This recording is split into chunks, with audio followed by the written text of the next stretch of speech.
Hey everyone, welcome to another deep dive with us. It's great to be here. And Samantha, today we're tackling a topic that I think is on everyone's mind pretty much all the time. Oh, yeah, definitely. Food, but specifically healthy eating. It's one of those things, right? It never goes away. Yeah, exactly.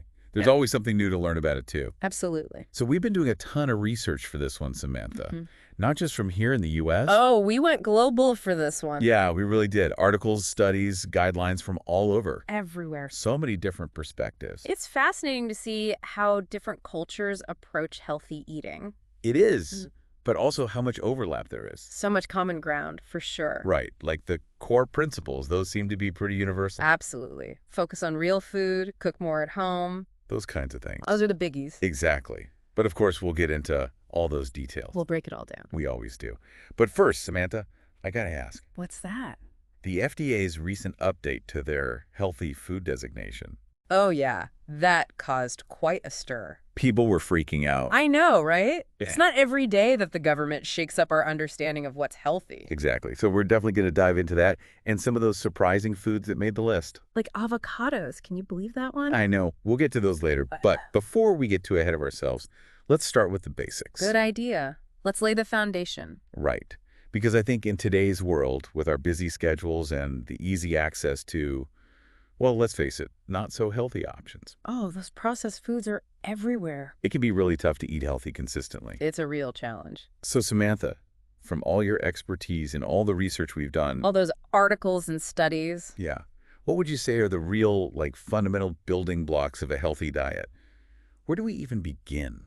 Well, first off, Derek, I think it's crucial to remember why we're even talking about this, Good point. right? It's not just about fitting into a certain size or looking a certain way. It's bigger than that. It's about feeling good, Right. having energy, preventing diseases later down the line. It impacts our overall well-being. Absolutely. It's about taking care of ourselves from the inside out. Okay, that's a great motivator. Yeah. So how do we do that? What are the essentials? The essentials. Well, think of it like building a house, Derek. Okay, I'm intrigued. You need strong materials, right? So, for a healthy diet, you got to start with a solid foundation of fruits and vegetables. Okay, fruits and veggies.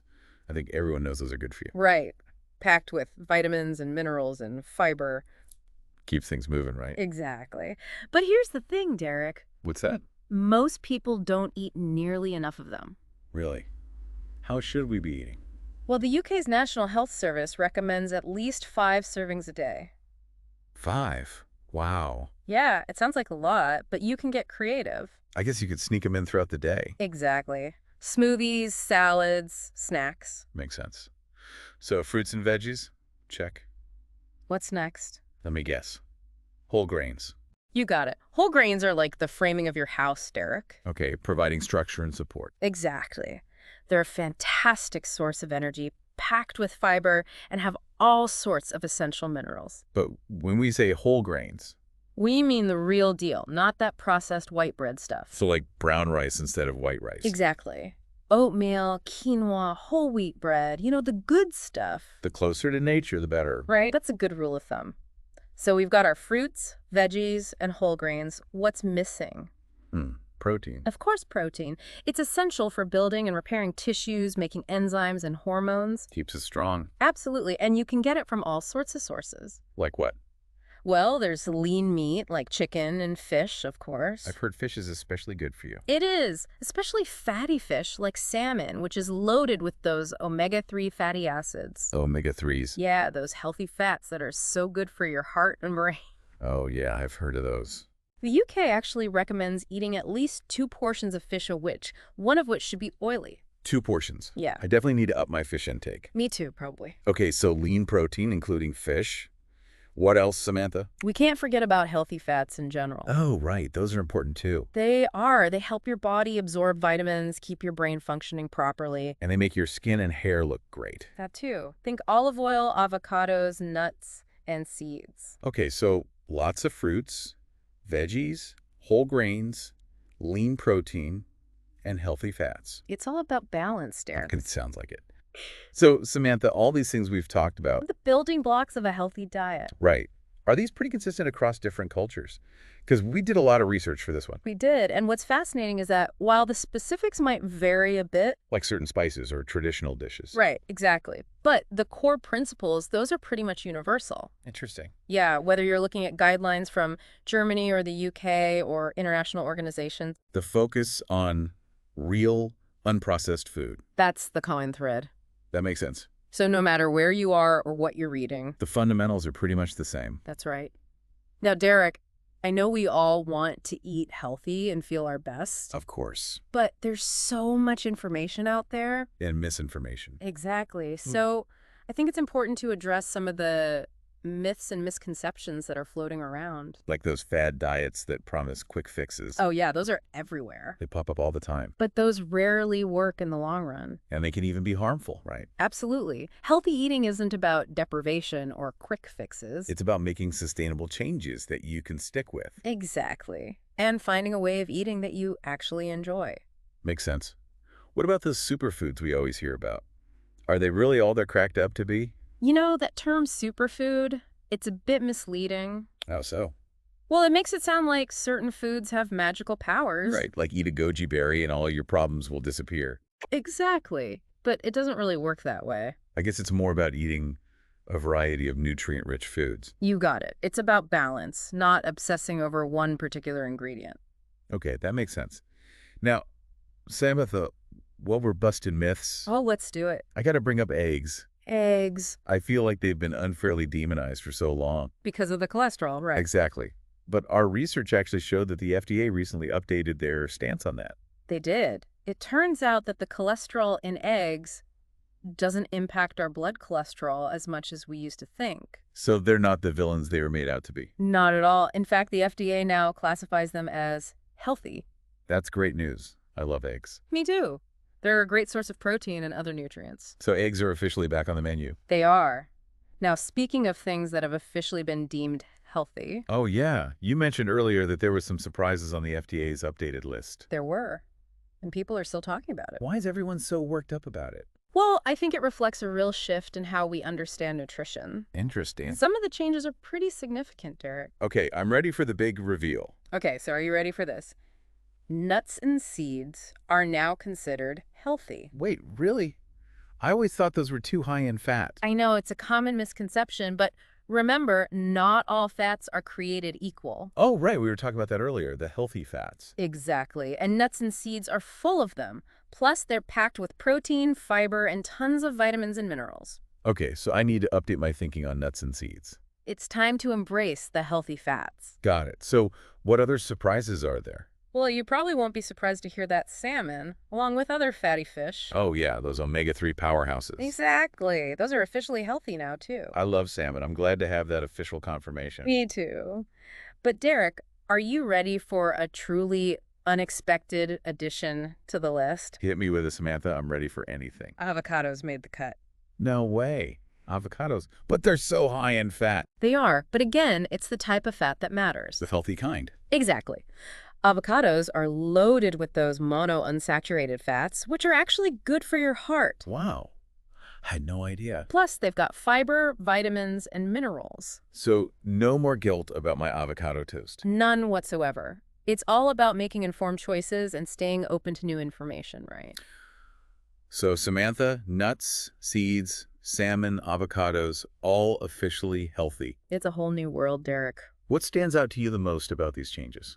You know, I think it's really significant that the FDA is finally recognizing the importance of healthy fats. Oh yeah, for so long it was all about low-fat everything. I know, right? But now we're seeing a more balanced approach. And it's not just about what we cut out. It's about making sure we're getting enough of the nutrients our bodies need to thrive. Exactly. So much good information already, Samantha. But with all this in mind, where do we go from here? That's a great question. I think before we move on, we should give our listeners some practical takeaways. Some actionable advice? Exactly. You ready to get into it? Absolutely, let's do it. All right. All right, so where were we?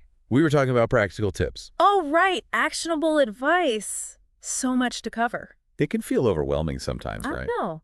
Like, where do you even start? Right. Like we talked about all those building blocks, fruits, veggies, whole grains. Lean protein, healthy fats. But how do you actually put it all together? Yeah, good question. So Samantha, maybe we could dive into some specific eating styles that are often considered Oh, healthy. yeah, that's a good idea. There are so many different approaches out there.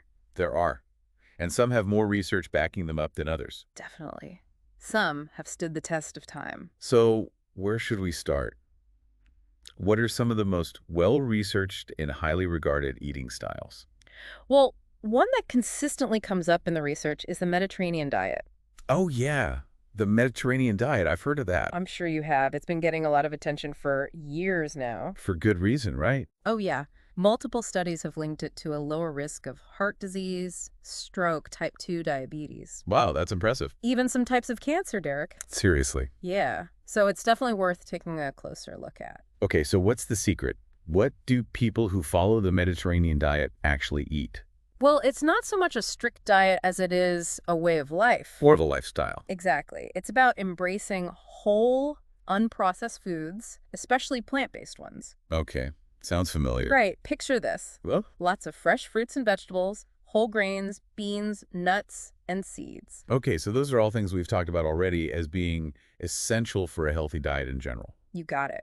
The Mediterranean diet is a great example of how those basic principles can be turned into a delicious and enjoyable way of eating. So it's not just about salads and deprivation. Not at all. It's about abundance and flavor and enjoying meals with loved ones. That sounds pretty appealing. Yeah. So lots of plant-based foods, but what about protein and fats? Well, the Mediterranean diet includes moderate amounts of fish and poultry, but not much red meat. Okay, so choosing leaner protein sources. Exactly. And when it comes to fats, it's all about the healthy kind. Olive oil, avocados, nuts, and seeds. You got it. Those are staples in the Mediterranean diet. So it's about making smart swaps. Exactly. Instead of butter, use olive oil.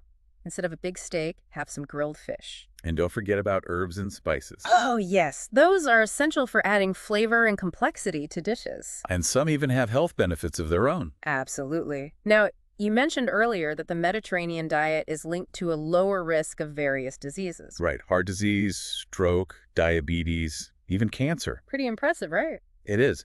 So why is that? What makes this way of eating so protective? Well, for one thing, the Mediterranean diet is naturally high in antioxidants. Those are the good guys that fight free radicals, right? Exactly. It's also packed with fiber, which is great for digestion and keeping things moving. Keeps you regular. Exactly. And of course, all those healthy fats we were talking about. It's like nourishing your body from the inside out.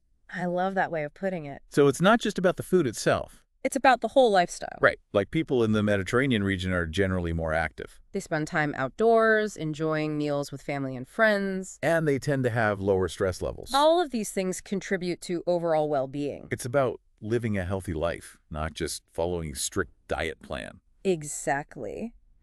Now, another popular way of eating that often comes up in discussions about health is a plant-based diet. Oh yeah, plant-based eating is definitely having a moment. It is. More and more people are going vegetarian or vegan or just trying to incorporate more plant-based meals into their week. I've noticed that too. Yeah. But Samantha, is it really healthy to give up meat completely? Well, it can be. Our research shows that well-planned plant-based diets can actually be very good for you. How so? Well, studies have shown that they can lower the risk of heart disease, type 2 diabetes, and certain cancers. Wow, so there are some serious health benefits. There are. But the key is to do it right. What do you mean? Well, the biggest challenge with plant-based diets is making sure you're getting enough protein Oh yeah, I've heard that. and other nutrients that are typically found in animal products. Like iron and vitamin B12. Exactly. So you have to be a bit more mindful when you're not eating meat. So what's the secret? How do you make sure you're getting everything you need from plants alone? Well, you need to focus on eating a variety of plant-based protein sources. Like what? Think beans, lentils, tofu, tempeh. Those are all good ones. And don't forget about nuts, seeds, quinoa. Even some veggies have a decent amount of protein, right? Exactly. Spinach, broccoli, those are good sources too. This is great information, Samantha. I'm learning so much. I'm glad. And it's getting easier and easier to find plant-based options. Yeah, I've noticed that too. There are more meat alternatives on the market now than ever before. And restaurants are offering more vegetarian and vegan dishes. So whether you want to go all in on a plant-based diet, Or just incorporate more plant-based meals into your routine. it's definitely doable. Absolutely. Now, Samantha, before we move on, I wanted to circle back to something you mentioned earlier, What's that? gut health.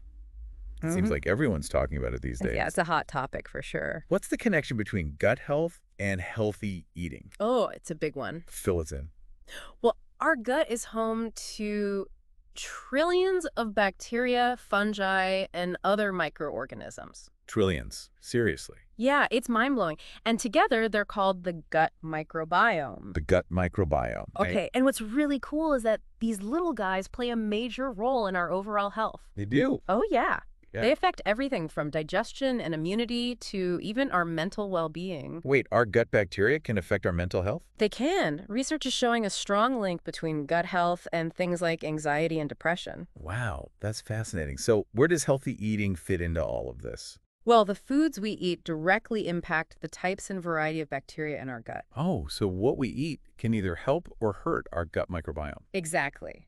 A diet full of fiber from fruits, vegetables, whole grains, and beans. Those are all the things we were talking about earlier. Right. Well, that's like a feast for your gut bacteria It helps them thrive. and produce all sorts of beneficial compounds that keep us healthy. So it's not just about feeding ourselves, it's about feeding our gut bacteria too. We have this symbiotic relationship with them. We need them and they need us. It's all connected. It really is. Yeah. And the more we learn about it, the more we realize how important it is to take care of our gut. So what can we do to support a healthy gut? Aside from eating all those fiber-rich foods, Well, fermented foods are a great addition to your diet. fermented foods, like what? Think yogurt, kefir, sauerkraut, kimchi, even kombucha. Oh yeah, I've heard of those. They all contain live bacteria that can help diversify and replenish the good bacteria in our gut. So those little bacteria are actually good for us. Many of them are. They're called probiotics, and they can do all sorts of amazing things for our health. Like what? Well, they can help with digestion, boost our immune system, even improve our mood. Probiotics. I've seen that word on yogurt labels. Exactly. You can also get probiotics from supplements, but it's always best to get your nutrients from food whenever possible. Makes sense. So a diet full of fiber and fermented foods, along with all those other healthy habits we talked about. It can help us create a thriving gut microbiome. This has been so eye-opening, Samantha. I feel like I've learned so much about how healthy eating, different diets, and gut health are all connected. Me too, Derek. It's all intertwined. It really is. So as we wrap up this part of our deep dive, What are some of the key takeaways you'd like our listeners to remember? that's a great question. I think the most important message is that healthy eating shouldn't feel like a chore. I agree. It's not about depriving yourself or following rigid rules. It's about making choices that nourish your body and support your overall well-being. It's about nourishing your whole self, Derek. Mind, body, and spirit. I love that, Samantha. Nourishing our whole selves. That's what it's all about. Okay, everyone, that concludes part 2 of our deep dive into healthy eating We'll be back soon with part 3, where we'll wrap up our discussion with some final thoughts. and actionable steps you can take to make healthy eating a sustainable part of your life. We'll see you then. Welcome back, everyone, for the final part of our deep dive. We've covered so much about healthy eating already, We have. It's been quite a journey. but I feel like we're just getting started. There's always more to learn. Exactly. So, Samantha, where do we go from here? We ended part 2 talking about gut health and how important it is to, keep those trillions of bacteria in our gut happy. Oh, they are a fascinating bunch and so crucial for our overall health. They are. But we were talking about how fiber and fermented foods can help. Those are key for sure. What else can we do to support a healthy gut? Well, one thing that often gets overlooked is stress management. Stress? Really? What does that have to do with our gut? More than you might think, Derek. Our gut and our brain are constantly talking to each other. It's called the gut-brain axis. The gut-brain axis. Okay. Yeah, and when we're stressed, our body releases hormones like cortisol. That's the stress hormone, right? Exactly. And cortisol can actually disrupt the balance of bacteria in our gut. So too much stress can actually mess with our gut bacteria. It can. It's a powerful connection, Derek. It goes to show that healthy eating isn't just about the food we eat. It's about taking care of our whole selves, mentally, physically, and emotionally. Reducing stress, getting enough sleep. Making time for things that bring us joy. Absolutely. And speaking of taking care of ourselves, Oh, yes. We can't forget about one of the most basic but essential things. hydration. You got it. Yeah. Water is so important for our bodies. It's easy to forget sometimes, though. I know, right? But our bodies are mostly water. So we need to keep replenishing those fluids, Exactly. Water plays a role in pretty much every bodily function. regulating temperature, transporting nutrients, flushing out waste. Even keeping our skin healthy. So how much water should we be aiming for each day? The general guideline is around 8 glasses a day, but it can vary depending on your activity level, the climate you live in, and your overall health. Okay, so 8 glasses is a good starting point. I'd say so. But remember, listen to your body. If you're thirsty, drink water. Exactly. Now, what about other drinks? Do those count toward our fluid intake? Good question.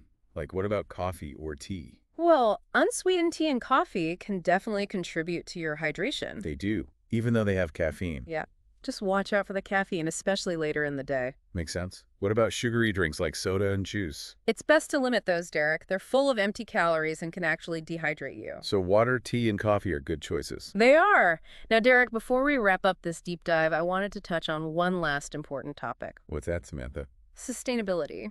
Ah, yes, sustainability. It's something we need to be thinking about in every aspect of our lives, including the food we eat. Absolutely. Our food choices have a direct impact on the environment. In terms of greenhouse gas emissions, water usage, Deforestation, loss of biodiversity. it's a big deal. It is. So what can we do to make our eating habits more sustainable? That's the question, isn't it? What are some things we can do to lessen our impact? Well, one of the most impactful changes we can make is to eat less meat, especially red meat. We talked earlier about the health benefits of plant-based eating. And it turns out it's good for the planet, too. Why is that? Animal agriculture is a major contributor to climate change and environmental damage. So by shifting towards a more plant-centered diet, We can significantly reduce our environmental footprint. makes sense. Okay, less meat is a good starting point. What else can we do, Samantha? Choosing locally sourced foods whenever possible is another great way to make a difference. I've heard that. It cuts down on transportation emissions. And it supports local farmers and economies. Farmers markets are a great way to find fresh, local produce. They are. And don't forget about CSA's community-supported agriculture programs. CSAs. I've heard of those, but I'm not really sure how they work. Basically, you subscribe to a local farm and receive a regular share of their harvest. Oh, so it's like a direct connection to the source of your food. Exactly. You get fresh, seasonal produce, and the farmers get guaranteed support. I have to check that out. What else can we do to be more mindful of sustainability when it comes to food? One of the biggest things is reducing food waste. Food waste? Yeah, that's a huge problem. It's estimated that a third of all the food produced globally ends up in the trash. That's shocking. What can we do to prevent that? Well, start by planning your meals ahead of time, making grocery lists, and only buying what you need. That's a good tip. Make sure you're storing food properly to prevent spoilage. Right, like not letting those fruits and veggies go bad in the fridge. Exactly. And get creative with leftovers. Leftovers are our friends. They are. Remember, even small changes can add up. Every little bit counts. Exactly. Every step we take towards more sustainable eating habits is a step in the right direction. Well said, Samantha. This has been an incredible deep dive. It has. We've explored so much. From the basics of healthy eating to the amazing world of gut health and even sustainability. It's all connected. It really is. Any final thoughts you'd like to share with our listeners? I think the most important thing to remember is that healthy eating isn't a finish line, it's a journey. I love that. It's about progress, not perfection. Exactly. It's about finding what works for you and making choices that support your well-being. And it should be enjoyable. Food is meant to be celebrated. Absolutely. So find what you love, experiment in the kitchen. And nourish your body with delicious, healthy foods. Well said, Derek. Thanks for joining us on this deep dive into healthy eating, everyone. We hope you learned something new. And feel inspired to make some positive changes in your life. Until next time, stay curious, stay nourished, and keep exploring the world of food.